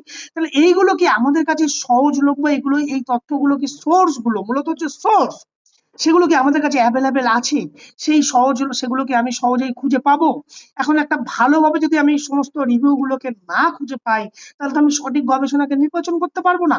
তাহলে এই যে অ্যাভেলেবিলিটি অফ লিটারেচার, একটা ভালো সাহিত্য পর্যালোচনা কি করবে, এই যে বিভিন্ন প্রকার বা যে সমস্ত সূত্র যে সমস্ত গুলো আছে সেই জায়গাগুলোকে আমাদেরকে খুঁজে বের করতে হবে। কারণ সেই জায়গাগুলো কি কি, যে পূর্ববর্তী যে সমস্ত গবেষণাগুলো হয়েছে সেই গবেষণাগুলোকে আমাদেরকে সঠিকভাবে স্পষ্টভাবে সেগুলোকে বুঝতে হবে, এবং সেখান থেকে আমাদেরকে কি করতে হবে, গবেষণার ফাঁকা জায়গাটাকে চিহ্নিত করতে হবে, এবং গবেষণার যে সমস্ত ফলাফল গুলো আছে যে সমস্ত রেজাল্ট গুলো আছে সেগুলোকে সঠিকভাবে কম্পারিজন করতে হবে, করে সেখান থেকে একটা শক্তিশালী ভিত্তি আমাদেরকে তৈরি করতে হবে, যার ফলে কি হবে, গবেষণার মান অনেক বেশি উন্নত হবে। কারণ এই সমস্ত কাজগুলো কি রিভিউ অফ লিটারেচার করে। এখন যদি এই লিটারেচার গুলো যদি আমরা সঠিকভাবে না পাই, তাহলে কি হবে, আমার গবেষণা পরিচালনা করার ক্ষেত্রে অনেক বেশি সমস্যার সৃষ্টি হবে। তাহলে এইগুলোকে, এই অ্যাভেলেবিলিটি সোর্স, যেটা একটা গবেষণার একটা অন্যতম ফ্যাক্টর, অন্যতম উপাদান, যেটা কিন্তু আমার গবেষণার ক্ষেত্রে একটা গুরুত্বপূর্ণ ভূমিকা রাখে বা একটা প্রভাব বিস্তার করবে। এরপর আসি রিসার্চার নলেজ অ্যান্ড স্কিল। এখন একটা গবেষণা করতে গেলে একজন রিসার্চারের কি দরকার, যথেষ্ট পরিমাণে রিসার্চ সম্পর্কে, রিসার্চ মেথোডোলজি সম্পর্কে, স্যাম্পলিং সম্পর্কে, স্ট্যাটিস্টিক্যাল সম্পর্কে একটা সঠিক জ্ঞান থাকা দরকার। সঠিকভাবে রিভিউ অফ লিটারেচার, সেই লিটারেচার কিভাবে লেখে, সেখান থেকে কিভাবে সেই লিটারেচার থেকে একটা গ্যাপ ফাইন্ড আউট করব, এই সমস্ত দিকগুলোকে জানা দরকার। কারণ রিসার্চারের নলেজ এবং তার যে দক্ষতা, সেটা কিন্তু একটা ভালো রিভিউ অফ লিটারেচার লেখার ক্ষেত্রে কিন্তু একটা গুরুত্বপূর্ণ ভূমিকা পালন করছে। কারণ এই রিভিউ অফ লিটারেচার যদি আমরা ভালো করে সার্চ না করতে পারি, তাহলে আমি সঠিক গ্যাপটাকে খুঁজে বের করতে পারবো না।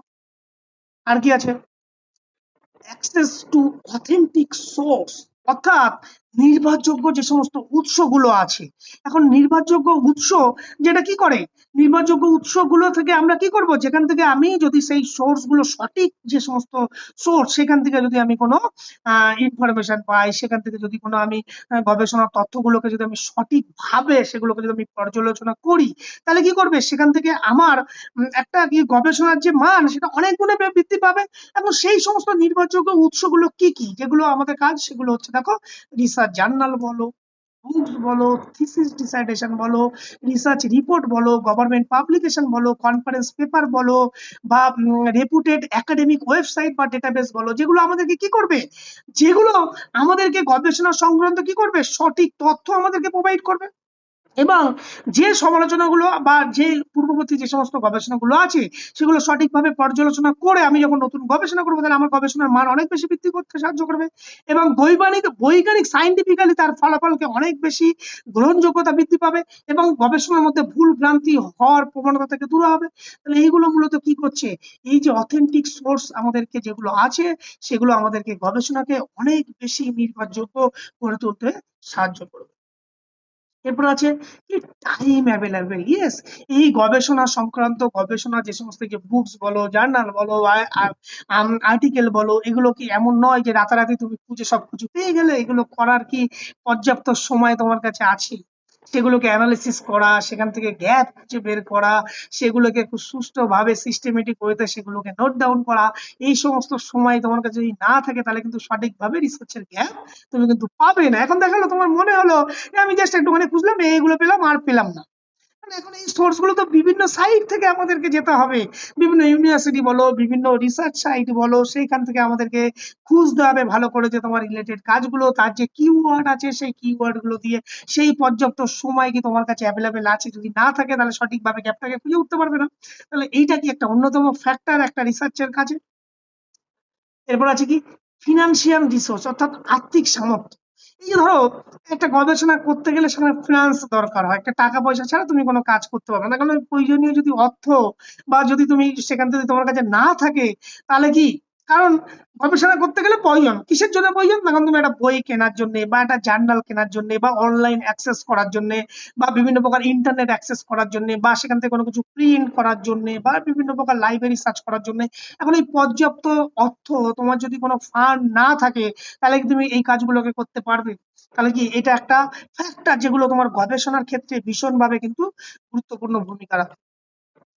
ল্যাঙ্গুয়েজ ব্যারিয়ার, ইয়েস, গুরুত্বপূর্ণ একটা অন্যতম একটা ফ্যাক্টর। কারণ মানে এই যে ভাষাগত যে সমস্যাগুলো আছে, কারণ অনেক সময় কি হয়, এমন এমন গবেষণা এমন ভাবে লেখা হয়, এমন করে বিভিন্ন ল্যাঙ্গুয়েজ, একটা ভালো গবেষণা তাহলে অন্য ল্যাঙ্গুয়েজে লেখা আছে, তুমি সেই ল্যাঙ্গুয়েজটা জানোই না, তাহলে কি তুমি সেই গবেষণা পড়ে কি গবেষণাকে সঠিক মানে বুঝতে পারবে?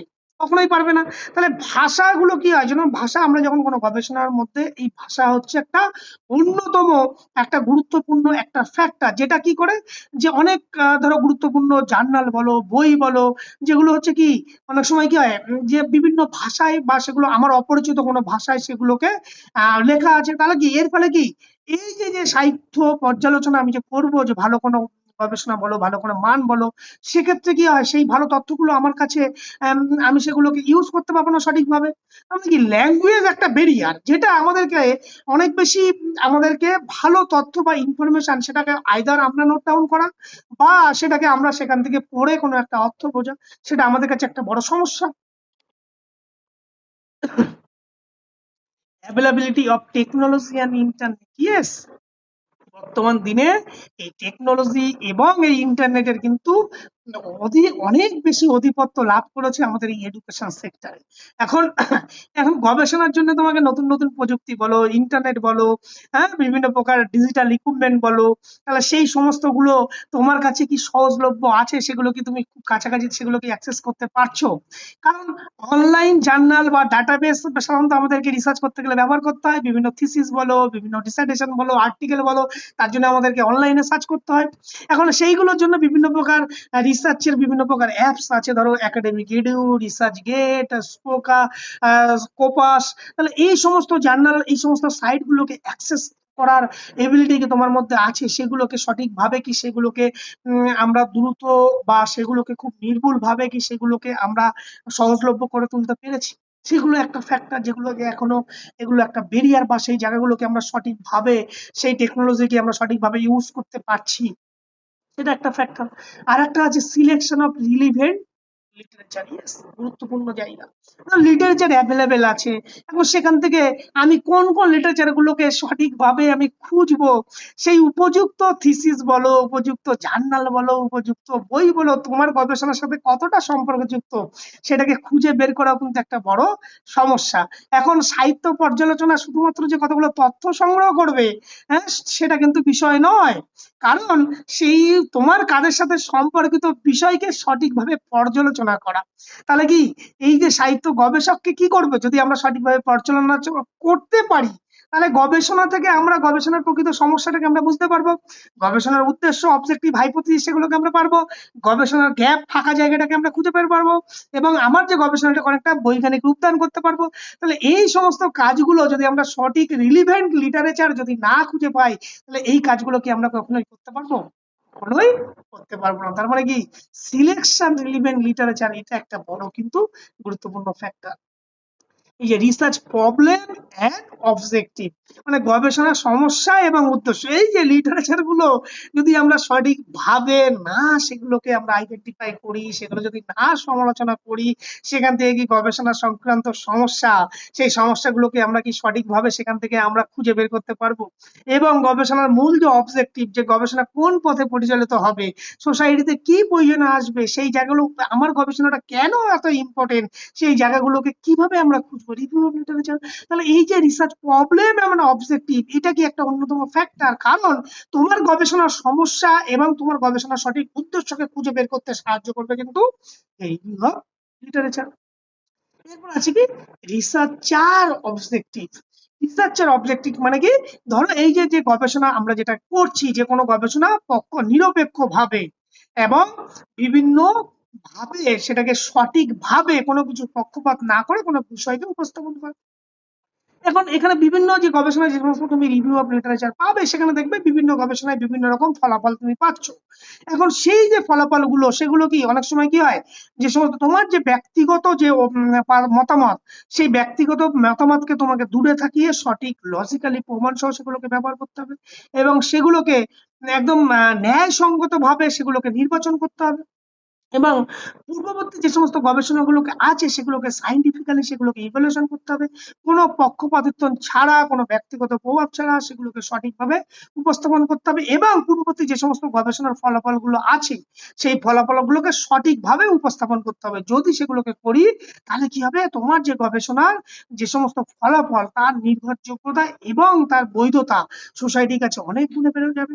এবং একটা নিরপেক্ষ দৃষ্টিভঙ্গি তোমাকে রিসার্চারের মধ্যে রাখতে হবে। মানে অ্যাজ এ রিসার্চার তুমি যখন এই রিভিউ গুলো কালেক্ট করবে তোমাকে একটা নিরপেক্ষ হতে হবে, মূল কথা হচ্ছে সেটাই বলা হচ্ছে রিসার্চের অবজেক্টিভিটি। এইগুলো হচ্ছে মূলত একটা রিসার্চের ফ্যাক্টরস, যেগুলো সরাসরি একটা গবেষণা যখন আমরা রিসার্চার সিলেক্ট করব সেই ফ্যাক্টরগুলো উপাদানগুলো প্রভাব বিস্তার করে। এবার যদি আমরা আসি যে এই রিভিউ অফ লিটারেচার কত ধরনের হয়ে থাকে, types of review of literature. এখন এই রিভিউ অফ লিটারেচার তার যে বিভিন্ন প্রকার তথ্য সংগ্রহ বলো, সেই তথ্যগুলোকে বিশ্লেষণ বলো, এইগুলোর উপর ভিত্তি করে অনেক রকম ভাবে রিসার্চের এই রিভিউ অফ লিটারেচার গুলোকে ভাগ করা হয়েছে। সেখানে দেখো আমরা ফার্স্ট যদি বলি ন্যারেটিভ বা ট্র্যাডিশনাল রিভিউ। ন্যারেটিভ বা ট্র্যাডিশনাল রিভিউ মানে কি একদম প্রচলিত সাহিত্য পর্যালোচনা।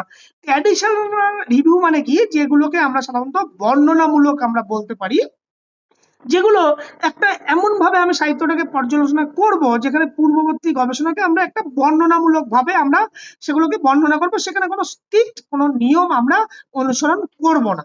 সেখানে মূলত হতে পারে ধরো এই ধরনের পর্যালোচনায় যে সমস্ত গুলো আমরা সাধারণত ব্যবহার করি, ধরো কোনো বইয়ের কোনো লেখা, কোনো জার্নাল, কোনো গবেষণা, কোনো পেপার হতে পারে, যেগুলো খুব সিম্পল ভাবে খুব নর্মালি জেনারেল, সেগুলোকে আমাকে ডেসক্রিপটিভ আকারে আমি সেগুলোকে পর্যালোচনা করব। সেগুলোর মধ্যে মূল কি থাকবে, ডেসক্রিপটিভ ইন নেচার, অর্থাৎ সেটা আমি একদম বর্ণনামূলক, একদম সেগুলোকে খুব সিম্পল ভাবে আমি সেগুলোকে বর্ণনা করব। এটা কি, এটা কোনো রিজিড কোনো স্ট্রাকচার নেই, আমি আমার মতো করে সেখান থেকে যে যে তথ্যগুলোকে পাবো সেগুলোকে ফ্লেক্সিবল আকারে একটা, তার স্ট্রাকচারটা অনেকটা ফ্লেক্সিবল, একদম খুব সিম্পল সহজ সরল ভাবে সেটাকে আমি নোট ডাউন করবো। কোনো কঠোর নিয়ম নেই, এই জন্য বলছি নো স্ট্রিক্ট সিস্টেমেটিক মেথড, কোনো প্রকার কঠোর নিয়ম এই যে ট্র্যাডিশনাল মেথড সেখানে ক্ষেত্রে নেই। প্রোভাইডস কি করবে, general overview of the topic, অর্থাৎ একটা সাধারণ একটা ওভারভিউ, একটা সামারি যাকে বলি, যে তুমি যে একটা পূর্ববর্তী গবেষণা পড়েছো সেই গবেষণা যে একটা জিস্ট, একটা সামারি তুমি গবেষণার মধ্যে করো। এবং এই ধরনের রিভিউ কিন্তু ইজি টু কন্ডাক্ট, খুব সহজে এটাকে পরিচালনা করা যায়। এখন এই যে যে ন্যারেটিভ বা ট্র্যাডিশনাল রিভিউ আমরা বললাম, তার ইম্পর্টেন্স কি আছে। দেখো ট্র্যাডিশনাল রিভিউ লেখা কিন্তু খুব সহজ। এখন এই জন্য আমরা বলছি helps to understand previous study, যে পূর্ববর্তী যে সমস্ত গবেষণাগুলো আছে সেই গবেষণাগুলোকে খুব সহজ করে আমাদেরকে বুঝতে সাহায্য করে। যেমন আমি একটা জাস্ট ডেসক্রিপটিভ ভাবে জাস্ট জিস্ট আকারে আমি একটা পূর্ববর্তী গবেষণা আমরা লিখে রেখেছি, তাহলে সেটাকে আমি জানতে সাহায্য করবে। তারপরে কি হবে, provides background of the knowledge. Yes, আমাকে একটা প্রাইমারি একটা ধারণা আমার মধ্যে প্রোভাইড হবে যে ওখানে কি ধরনের কাজ হয়েছে, কাদের উপরে কাজ হয়েছে, কোন স্যাম্পেলের উপরে কাজ হয়েছে, ইত্যাদি ইত্যাদি বিষয়গুলো। যেটা কি হবে, develop initial understanding of research topic, মানে কি একটা গবেষণা সম্পর্কে একটা প্রাইমারি ধারণা তোমার মধ্যে একটা তৈরি হবে, এবং যেটা কি হলো useful for introductory research work, অর্থাৎ প্রাথমিক গবেষণার জন্য মূলত এই ট্র্যাডিশনাল রিভিউ গুলো ভীষণভাবে গুরুত্বপূর্ণ। যেমন এখানে একটা এক্সাম্পল দিয়ে আমি তোমাদের বলছি, যে একটা ফিজিক্যাল এডুকেশন বিষয়ে একজন গবেষক এক্সারসাইজ বলো, এন্ডিয়েন্স বলো, হেলথ বলো, এই সম্পর্কিত কোনো একটা রিভিউ খুঁজছে, সেই জন্য পূর্ববর্তী গবেষণাগুলোকে সে কি করছে, বর্ণনামূলক ভাবে আলোচনা করছে, যেখানে এখানে কোনো কঠোর পদ্ধতি অনুসরণ না করে সিম্পলি জাস্ট লিখছে অমুক এই কাজ করেছে, এই রেজাল্ট পেয়েছে, ইত্যাদি ইত্যাদি বিষয়। কিন্তু যখন আমরা সিস্টেমেটিক রিভিউতে যাব, তখন সিস্টেমেটিক মানে এখানে বলেই দিয়েছে, নামেই আছে যে একটা সিস্টেমেটিক নির্দিষ্ট পদ্ধতি মেনে আমাদের কোনো সাহিত্যকে পর্যালোচনা করব। এখন এখানে কি করছে, পূর্ব নির্ধারিত কিছু নিয়ম বা কোনো সায়েন্টিফিক পদ্ধতি আমাদেরকে অনুসরণ করতে হবে, এবং সেগুলোকে অনুসরণ করে এগুলো একটা পরিকল্পিত এবং একটা সুশৃঙ্খল ভাবে এগুলোকে পরিচালনা করতে হবে। এখানে কি করবে, যে সমস্ত এক্ষেত্রে গবেষকরা কি করবে, যে গবেষণার যে সমস্ত নির্দিষ্ট সমস্যা, সেই নির্দিষ্ট সমস্যার সাথে সম্পর্কিত যে সমস্ত গবেষণাগুলোকে আছে, সেই গবেষণাগুলোকে আলাদা আলাদা ভাবে সেগুলোকে সংগ্রহ করবে, এবং সেগুলোকে সঠিকভাবে নির্বাচন করবে, সেগুলোকে সঠিকভাবে বিশ্লেষণ এবং সঠিকভাবে সেগুলোকে মূল্যায়ন। এর ফলে কি হবে, এর ফলে কি হবে, এর ফলে কি যে জায়গাগুলোকে মধ্যে হবে, যে তোমার রিসার্চের মধ্যে অনেক বেশি কি হবে, রিলায়েবল তৈরি হবে, অনেক বেশি সাইন্টিফিক্যালি সেটা রিলায়েবল হবে, এবং কি হবে, রিপ্রোডাক্টিবল ইন নেচার, যেটা হচ্ছে পুনরাবৃত্তি হওয়ার একটা প্রবণতা কম হবে, এবং সিস্টেমেটিক ওয়েতে সেগুলোকে একটা তোমাকে অর্গানাইজ করতে হবে, এবং কি করবে, ইউজ করবে অথেন্টিক অ্যান্ড রিলিভেন্ট সোর্স, কি কি সোর্স গুলো সেই রিসার্চে লিখেছিল সেগুলোকে হবে, এবং রিডিউস করে বায়াস, কোনো পক্ষপাতিত্ব হওয়ার কোনো জায়গাটা সেখান থেকে কমে যাবে। এখন এই ধরনের এই সিস্টেমেটিক রিভিউ লেখার কিছু ধাপ আছে, সেই ধাপগুলো তোমাদেরকে ভালো করে জানা দরকার। এক, ফার্স্ট কি করতে হবে, আইডেন্টিফিকেশন অফ রিসার্চ প্রবলেম। প্রথমে সমস্যাটাকে আইডেন্টিফাই করতে হবে, তারপরে কি করতে হবে, সিলেকশন রিলিভেন্ট লিটারেচার, সেই সমস্ত রিলিভেন্ট লিটারেচার, যে সমস্ত লিটারেচার গুলো আছে সেগুলোকে সঠিকভাবে, সেই যুক্ত সম্পর্কিত সেগুলোকে সঠিকভাবে লিটারেচার গুলোকে খুঁজতে হবে। তারপরে কালেকশন অথেন্টিক সোর্স, তার যে নির্ভরযোগ্য উৎসগুলো আছে সেগুলোকে খুঁজে বের করতে হবে, সেগুলোকে সঠিকভাবে ইভ্যালুয়েশন করতে হবে এবং তার রেজাল্ট গুলোকে সঠিকভাবে ইন্টারপ্রিটেশন বা ফলাফল গুলোকে আমাদেরকে সঠিকভাবে ব্যাখ্যা করতে হবে। এখন এই সিস্টেমেটিক রিভিউ এর কিছু ইম্পর্টেন্স আছে, কি কারণ এর ইম্পর্টেন্স ওই ট্র্যাডিশনাল রিভিউ থেকে অনেক বেশি, এই সিস্টেমেটিক রিভিউর ইম্পর্টেন্স বেশি, কারণ এটা আমাদেরকে অনেক বেশি কি করবে, অ্যাকুরেট এবং রিলায়েবল রেজাল্ট আমাদের কাছে প্রদান করে। মানে আমি একটা সিস্টেমেটিক পদ্ধতি মেনে আমি স্টেপ বাই স্টেপ আমি সেটাকে করছি, তার মানে কি আমি যে এখান থেকে যে সমস্ত ফলাফলগুলো পাবো যেগুলোকে আমার কাছে অনেক বেশি নির্ভুল হবে এবং তার নির্ভরযোগ্যতা অনেক বেশি হবে।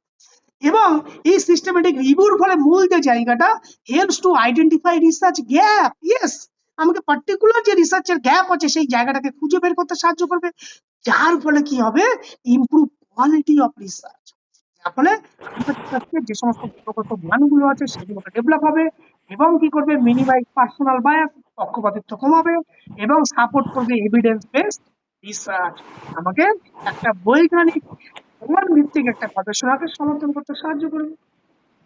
এছাড়াও আছে দেখো ক্রিটিক্যাল রিভিউ, যেগুলো সমালোচনামূলক সাহিত্য পর্যালোচনা।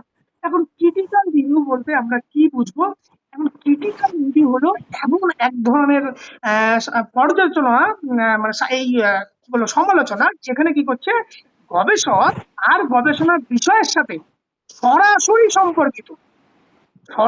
সম্পর্কিত, মানে পূর্ববর্তী যে সমস্ত গবেষণাগুলোকে নেব, যেগুলোকে একদম তুলনামূলক ভাবে সেগুলোকে আমি ক্রিটিক্যালি সেটাকে বিশ্লেষণ করব, মূল্যায়ন করব, ব্যাখ্যা করব।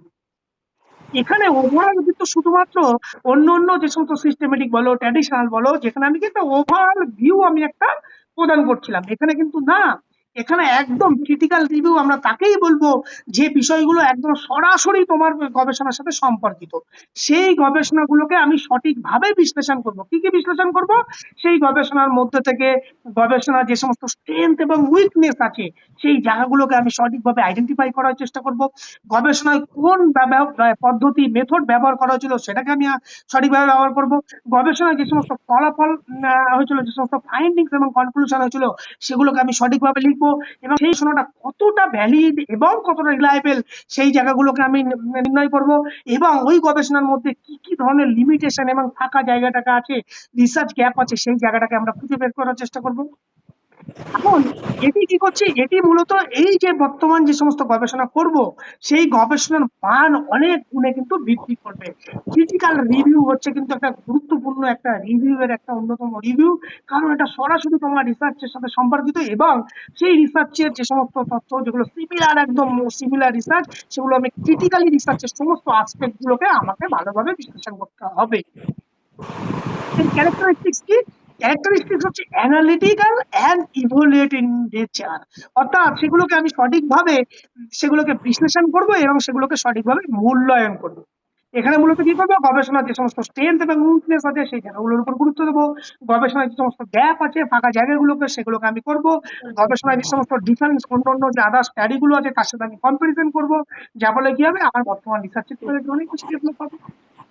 এর ইম্পর্টেন্স কি আছে, ইমপ্রুভ করবে আন্ডারস্ট্যান্ডিং প্রিভিয়াস স্টাডি, যে পূর্ববর্তী গবেষণাকে ভালোভাবে একদম ক্রিটিক্যালি পূর্ববর্তী গবেষণা সম্পর্কে সঠিক ধারণা প্রদান করবে, গবেষণার ফাঁক ফোকরগুলোকে খুঁজে বের করতে সাহায্য করবে, নতুন গবেষণার নকশা তৈরিতে সাহায্য করবে, একটা সমালোচনা থিঙ্কিং এবিলিটি ডেভেলপ হবে যেটা বর্তমান গবেষণাকে অনেক বেশি শক্তিশালী করে তুলতে সাহায্য করবে। এছাড়াও আছে যেটা থিওরিটিক্যাল রিভিউ বা তাত্ত্বিক সাহিত্য পর্যালোচনা। এক্ষেত্রে থিওরিটিক্যাল রিভিউটা কি, এই থিওরিটিক্যাল রিভিউটা হলো এমন এক ধরনের পর্যালোচনা যেখানে কি করবে, গবেষকের যে বিষয় সেই বিষয়ের সাথে সম্পর্কিত, সেই বিষয়ের সাথে সম্পর্কিত সেখানে বিভিন্ন তথ্য হতে পারে, বিভিন্ন মডেল হতে পারে, বিভিন্ন ধারণা হতে পারে বা তার যে তাত্ত্বিক যে ওভারঅল যে পরিভাব সেগুলো নিয়ে আলোচনা করা হয়। এখন এই ধরনের মূলত কি হচ্ছে, পূর্ববর্তী যে সমস্ত তত্ত্বগুলো আছে সেই তত্ত্বগুলোকে সঠিকভাবে গবেষণার ধরন বা ভিত্তিকে স্থাপন করা হয়।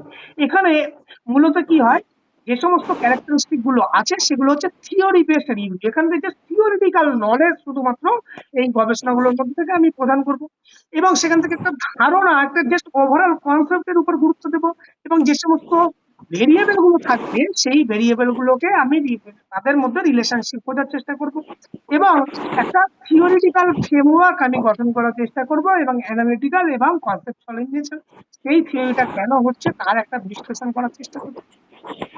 এর ইম্পর্টেন্স কি আছে, গবেষণার একটা ভিত্তি প্রদান করবে এবং গবেষণার সঠিক গুরুত্বপূর্ণ ধরন সম্পর্কে বুঝতে সাহায্য করবে, হাইপোথিসিস গঠন করতে সাহায্য করবে, যে সমস্ত ভেরিয়েবল গুলো আছে সেই ভেরিয়েবলের মধ্যে একটা রিলেশনশিপ খোঁজার চেষ্টা তৈরি করবে। এই হচ্ছে মূলত থিওরিটিক্যাল রিভিউ এর মূল কথা। এরপরে যদি আছে এম্পেরিক্যাল রিভিউ। এম্পেরিক্যাল রিভিউ কথার অর্থ হচ্ছে অভিজ্ঞতা ভিত্তিক সাহিত্য পর্যালোচনা। এখন অভিজ্ঞতা ভিত্তিক সাহিত্য পর্যালোচনা বলতে আমরা সাধারণত বুঝবো যে তোমার একটা পর্যবেক্ষণ, তুমি একটা পর্যবেক্ষণ করছো, একটা পরীক্ষা করছো, একটা সমীক্ষা করছো, সেগুলোকে করে একটা অবজারভেশন করে তুমি কোনো কিছু একটা গবেষণা সম্পর্কে একটা ফলাফলের উপর ভিত্তি করে তুমি সেটাকে উপস্থাপন করা। এখানে কি করে, এখানে এখানে মূলত কি করছে, যে গবেষক তার পূর্ববর্তী গবেষণাগুলো থেকে যে সমস্ত তথ্য বা যে সমস্ত পরিসংখ্যান যেগুলো বিশ্লেষণ পেয়েছিল সেইগুলোকে সঠিকভাবে কি করবে, বিশ্লেষণ করবে, এবং বিশ্লেষণ করে শুধুমাত্র তার যে মতামত এজ এ রিসার্চার সেই মতামতের উপর গুরুত্ব দেবে, এবং সেই গুরুত্ব শুধু দেবে তাই নয়, সেইগুলো মূলত তার যে একটা প্রুফ, এভিডেন্স বেস, সেইগুলোর ফলাফলের উপর মূলত তাকে গুরুত্ব দেবে। এর মূল ক্যারেক্টারিস্টিক্স কি, এর মূল ক্যারেক্টারিস্টিক্স হচ্ছে বেসড অন অ্যাকচুয়াল রিসার্চ, অর্থাৎ বাস্তব তথ্যের উপর ভিত্তি করবে, ইউজ করবে অবজারভেশন এন্ড এক্সপ্লানেশন, মূলত পর্যবেক্ষণ করবে এবং নিজে সেটাকে এক্সপেরিমেন্ট করবে, ইনক্লুড করবে statistical findings, evidence based in nature and scientifically reliable, বৈজ্ঞানিকভাবে অনেক বেশি নির্ভরযোগ্য। এরপরে আসছে কি হিস্টোরিক্যাল রিভিউ বা ঐতিহাসিক সাহিত্য পর্যালোচনা। এখন হিস্টোরিক্যাল রিভিউ বা ঐতিহাসিক সাহিত্য পর্যালোচনা হচ্ছে যেখানে কি করছে, কোনো ধারণা বলো, কোনো তথ্য বলো, কোনো বিষয় যেগুলো একদম অতীত পাস্টে ঘটে গেছে, অতীত থেকে বর্তমান পর্যন্ত কি কি পরিবর্তন, কি কি বিবর্তন হয়েছে সেগুলোকে সঠিকভাবে বিশ্লেষণ করা, সেটাই হচ্ছে হিস্টোরিক্যাল রিভিউ এর মূল কথা। এর মূল ক্যারেক্টারিস্টিক কি, টাইম বেসড অ্যানালিসিস, কারণ সময় ভিত্তিক বিশ্লেষণ, কারণ একদম অতীত কি হয়েছে সেখান থেকে বর্তমানকে আমরা বিশ্লেষণ করছি। স্টাডি করবে হিস্টোরিক্যাল ডেভেলপমেন্ট, মানে অতীতের ঘটনা বা অতীতের কোনো প্রবণতাকে নিয়ে সঠিকভাবে বিশ্লেষণ করব, যেগুলোকে chronological, এবং কি করব, এক্সপ্লেন করব evolution in concept and theory, যেগুলো আমরা মূলত কোনো ধারণা বা তথ্যের সঠিকভাবে ব্যাখ্যা করব সময় অনুযায়ী। এটা হচ্ছে হিস্টোরিক্যাল রিভিউ। এর মূল ইম্পর্টেন্স গুলো কি, helps to understand historical background, অর্থাৎ ঐতিহাসিক একটা পটভূমি আমাদের কাছে বুঝতে সাহায্য করে, এবং সময়ের সাথে সাথে কি কি পরিবর্তন বা কি কি বিবর্তন হচ্ছে সেই দিকগুলোকে আমাদেরকে চিহ্নিত করতে সাহায্য করে, এবং বর্তমান গবেষণার প্রতি একটা নতুন ভিত্তি প্রদান করে, এবং ভবিষ্যতে গবেষণার ভিত্তি কোন দিকে যাবে সেই সম্পর্কে একটা ধারণা আমাদের কাছে এই হিস্টোরিক্যাল রিভিউ প্রদান করে। এবং যেটা আছে মেটা অ্যানালিসিস বা মেটা অ্যানালিটিক্যাল রিভিউ। এখন মেটা অ্যানালিটিক্যাল রিভিউ বলতে সাধারণত কি হয়, এখানে একই বিষয়ের উপর একাধিক যে সমস্ত একাধিক যে সমস্ত রিভিউ গুলো আছে, সেই একাধিক রিভিউ গুলো তাদের যে ফলাফল সেগুলোকে এক জায়গায় করে বিশ্লেষণ করে একটা সিদ্ধান্তে উপনীত হয়। মানে কি, একসাথে একটা রিলেটেড কাজ, ধরো 10টা কাজ হয়েছে, সেই সমস্ত 10টা কাজগুলোকে এক জায়গায় করে তাদের ফলাফল গুলোকে নিয়ে আমরা যখন বিশ্লেষণ করে একটা সিদ্ধান্তে পৌঁছাবো, তখন তাকে আমরা মেটা অ্যানালিটিক্যাল রিভিউ বলবো। এখন এই যে মেটা অ্যানালিটিক্যাল রিভিউ, এখানে কি করছে, গবেষক কি করবে, বিভিন্ন যে সমস্ত গবেষণা সম্পর্কিত যে সমস্ত তথ্যগুলো আছে সেই তথ্যগুলোকে সংগ্রহ করবে, তথ্যগুলোকে সংগ্রহ করে এক জায়গায় করে সেই গবেষণাগুলোকে সঠিকভাবে সেটাকে পর্যালোচনা করবে, করে একটা সিদ্ধান্তে উপনীত হবে। এখন মূল ক্যারেক্টারিস্টিক্স কি, মূল ক্যারেক্টারিস্টিক্স হচ্ছে দেখো বেসড অন স্ট্যাটিস্টিক্যাল অ্যানালিসিস। মানে কি, এই যে আমরা বললাম না যে 10টা গবেষণা আমরা থেকে সেগুলোকে এক জায়গায় করবো, তাদের ফলাফল করে একটা পরিসংখ্যানের উপর ভিত্তি করে বিশ্লেষণ করবো। আর কি করছে, কম্বাইন ফাইন্ডিংস মাল্টিপল স্টাডি, এই যে একাধিক ফলাফলকে এক জায়গায় একত্রিত করবো, এবং ইউজ করব কোয়ান্টিটেটিভ মেথড, পরিমাণগত পদ্ধতির আমরা সাধারণত ব্যবহার করব, এবং এভিডেন্স বেসড এবং সায়েন্টিফিক, কারণ এটা অনেকটা প্রমাণ ভিত্তিক এবং বৈজ্ঞানিক, যার ফলে কি হবে, আমাদের মধ্যে রিলায়েবল একটা কনক্লুশন, মানে 10টা রেজাল্টকে আমরা এক জায়গায় করে একটা সিদ্ধান্তে উপনীত হচ্ছে, মানে কি অনেক বেশি নির্ভরযোগ্য সিদ্ধান্ত আমরা দিতে পারবো। এর ইম্পর্টেন্স কি আছে?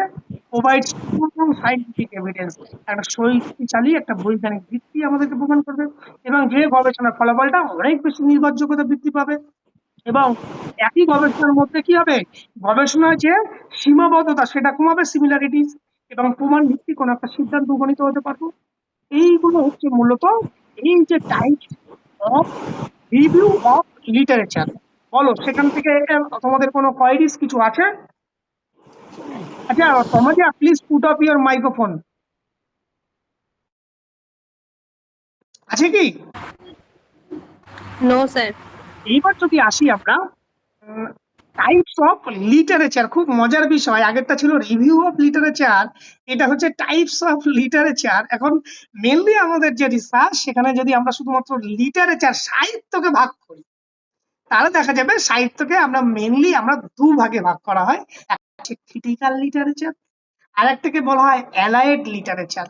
এখন ক্রিটিক্যাল লিটারেচার আমরা বলতে কি বুঝবো? ক্রিটিক্যাল লিটারেচার বলতে সাধারণত আমরা বুঝবো একদম সেই সমস্ত গবেষণা বা সেই সমস্ত তথ্য যেগুলো গবেষণার বিষয়ের সাথে সরাসরি সম্পর্কযুক্ত, এবং যেটা তোমার বর্তমান গবেষণার জন্য ভীষণ পরিমাণে গুরুত্বপূর্ণ, সেইগুলোকে আমরা বলবো ক্রিটিক্যাল লিটারেচার।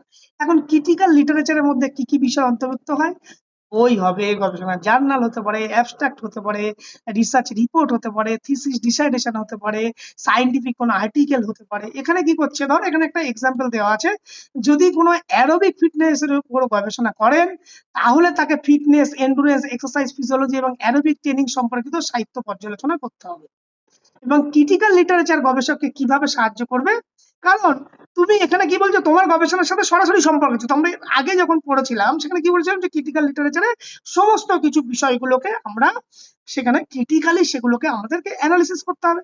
তার মানে কি, সমস্ত গবেষণার যে সমস্ত দিকগুলো আছে সেই এভরিথিং বিষয়গুলোকে আমি খুব সুষ্ঠুভাবে, খুব সুশৃঙ্খল ভাবে সেগুলোকে আমি অ্যানালিসিস করছি।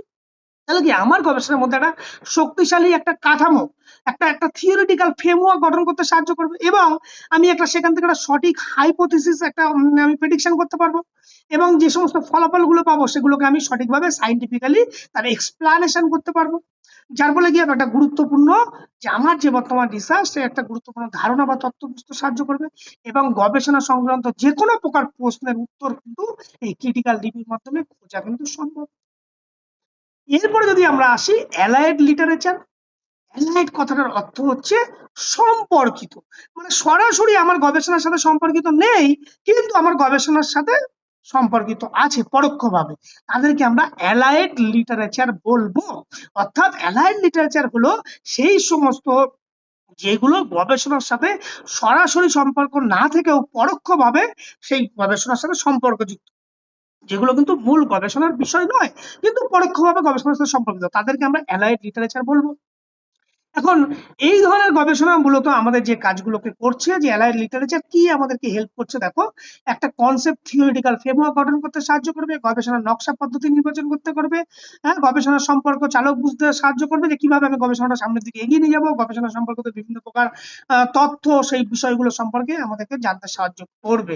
এখন অ্যালাইড লিটারেচার সিম্পল জিনিস, যেটা হচ্ছে ধরো তুমি একটা কোনো কাজ করতে চাইছো, তোমার কাজের সাথে সরাসরি তোমার সাথে সরাসরি সম্পর্ক নয়, কিন্তু তোমার রিলেটেড আদার্স যে সমস্ত বিষয়গুলো আছে যেগুলো তোমার গবেষণার সাথে পরোক্ষভাবে যুক্ত, সেইগুলোকে আমরা অ্যালাইড লিটারেচার বলবো।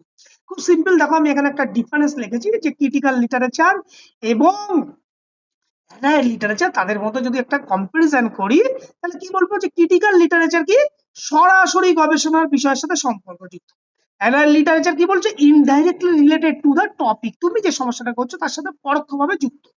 আর কি হচ্ছে, এসেনশিয়াল ফর দ্য স্টাডি, গবেষণার জন্য ক্রিটিক্যাল লিটারেচার এসেনশিয়াল, এটা খুব প্রয়োজন। আবার অ্যালাইড লিটারেচার কি হচ্ছে, তোমার গবেষণার জন্য সহায়ক, তোমার গবেষণাকে বিভিন্ন কাজে সাহায্য করবে।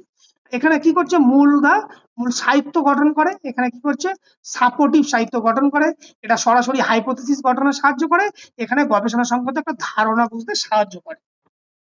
এটা হচ্ছে মূলত ক্রিটিক্যাল লিটারেচার অ্যালাইড লিটারেচারের মধ্যে পার্থক্য। এখন তোমাদের মধ্যে প্রশ্ন হতে পারে যে স্যার আপনি তো পড়ালেন যেখানে টাইপস রিভিউ অফ লিটারেচারকে আলাদা ভাগে ভাগ করলেন, আবার শুধুমাত্র লিটারেচারকে আলাদা ভাগে ভাগ করলেন। এই দুটোর মধ্যে পার্থক্য কি? Yes, তোমাদের সেই পার্থক্যকে দূর করার জন্য আমি এখানে একটা টেবিল রেখেছি, a difference between types of literature and types of review of literature বলতে আমরা কি বুঝি। প্রথমে যদি দেখি টাইপস অফ লিটারেচার বলতে আমরা কি বুঝি। টাইপস অফ লিটারেচার বলতে আমরা সাধারণত বুঝবো যেগুলো গবেষণায় ব্যবহৃত যে সমস্ত বিভিন্ন তথ্যগুলো আছে বা সাহিত্য, সেগুলোকে বোঝায়।